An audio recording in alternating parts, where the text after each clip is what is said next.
नमस्कार. आज मी बनवत आहे पेरूची चटणी. बनवायला सोपी आणि खायला स्वादिष्ट. याकरता आपल्याला जो पेरू घ्यायचा आहे तो आपल्याला खूप पिकलेला घ्यायचा नाही आहे आणि खूप कच्चा पण नको. पेरूला आधी स्वच्छ धुवून त्याचे काप करून घ्यायचे आहेत आपल्याला. त्याच्या बिया जर खूप जाड असतील तर त्यासुद्धा आपल्याला काढून घ्यायच्या आहेत. कोवळ्या बिया असतील तर राहू द्या तशाच. त्याचे छोटे छोटे तुकडे करून मिक्सी पॉटमध्ये मी ट्रान्सफर करून घेतलेले आहे.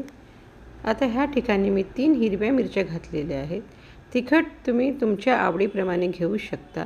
2 लसूण पाकळ्या. तुम्ही जर लसूण खात नसाल तर लसूण स्किप करा. 1 टेबलस्पून जिरा. काळं मीठ आणि साधं मीठ मी ह्या ठिकाणी घेतलेलं आहे. काळं मीठ थोडंसं नक्की घाला, याच्याने चटणीला फार छान चव येते. अर्धा इंच आल्याचे तुकडे मी इथे घातलेले आहेत. 1 लिंबाचा रस मी इथे घातलेला आहे. मूठभर सांबार आपल्याला घालायचं आहे आणि 1 टेबलस्पून गूळ मी इथे वापरलेला आहे. गुळाऐवजी तुम्ही साखरसुद्धा घालू शकता.